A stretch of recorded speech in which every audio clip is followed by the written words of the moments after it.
Membahas soal bagaimana persiapan dari timnas jelang lawan Tiongkok, kita sudah bersama dengan Caesar Vergio Ananto, Kepala Departemen Olahraga PPI Tiongkok. Selamat malam waktu Indonesia, Mas Caesar.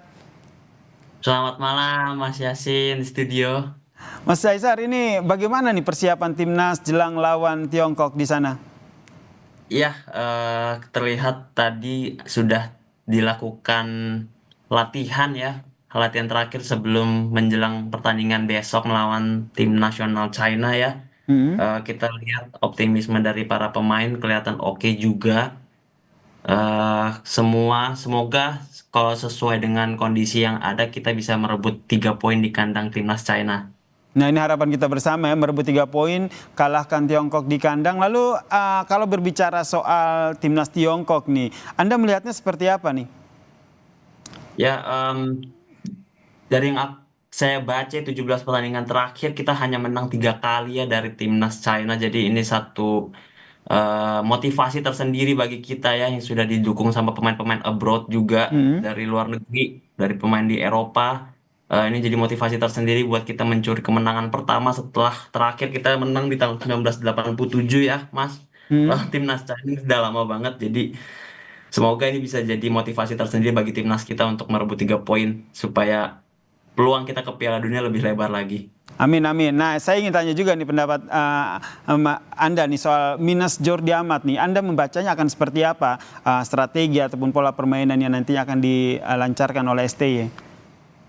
Oke, untuk Jordi Amat menurut pandangan saya sendiri kita punya back-back juga ya seperti Rizky Ridho yang kita tahu 45 menit babak kedua lawan Bahrain bisa bermain dengan baik, Hmm. eh, menutup kekurangan di yang kita lihat di babak pertama agak kurang aliran bola dari belakang. Zes bisa ngisi di tengah menurut saya agak didorong ke depan. Ridho mengisi kiri, oke, yang biasa diisi oleh Justin Hubner. Jadi saya rasa kehilangan Jordi Amat bisa di cover dengan baik oleh lapis kedua dari ataupun pemain cadangan yang kita punya sih Mas. Masih bisa di cover begitu ya. Kemudian Mas Cesar ini kan sudah cukup lama begitu di Tiongkok.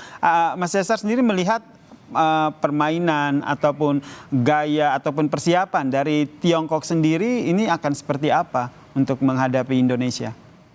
Iya, saya sempat berbicara dengan beberapa masyarakat Tiongkok ya. Mm-mm. Eh, Mereka sendiri cukup ada yang pesimis, ada yang optimis untuk timnasnya bisa mengalahkan timnas kita, tapi mereka berharap mereka juga bisa mencuri poin. Jadi ini akan jadi pertandingan yang seru ya, Mas. Mm-mm.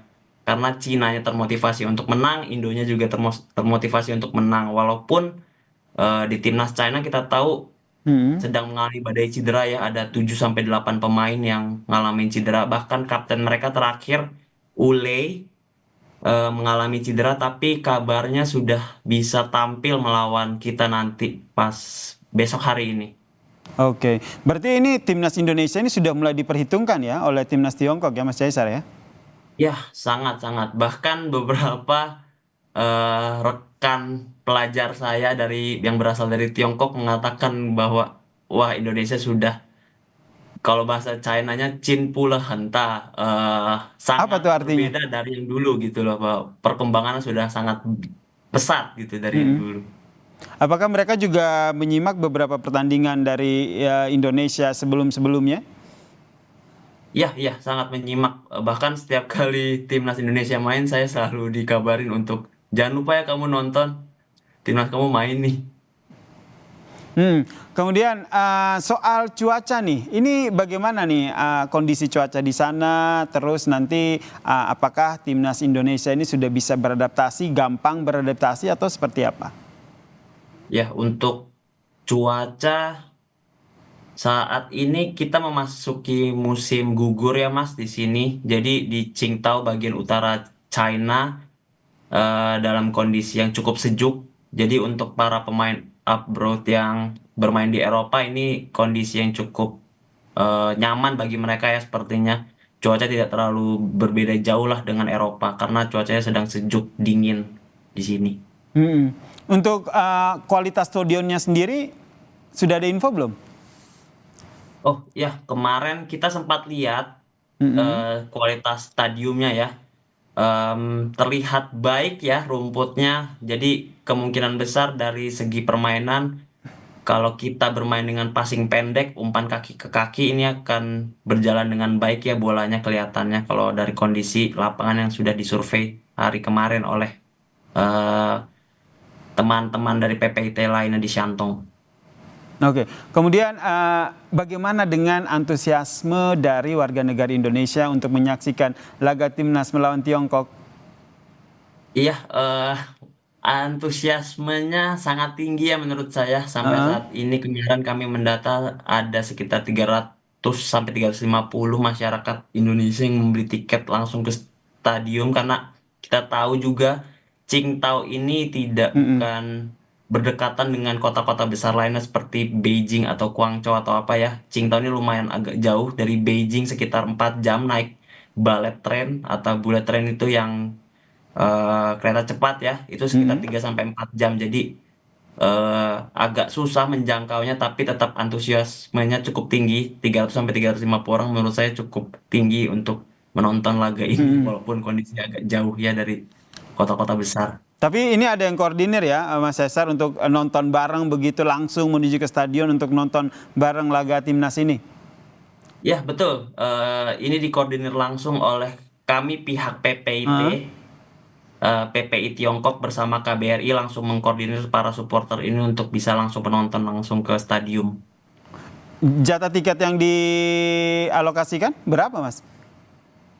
eh dari pihak China Federation Football Association itu memberikan jatah sekitar 1.000 sampai 1.500 sampai 2.000 lah. Tapi mungkin Oke. memang karena jarak dan kendala lain-lain Hmm. hanya terisi slot sampai 350. Hmm. Oke, kemudian ini nih, biasanya kalau menonton itu kan membawa atribut khusus nih. Kalau teman-teman di Tiongkok sendiri sudah nyiapin atribut khusus nggak untuk mendukung timnas Indonesia nanti?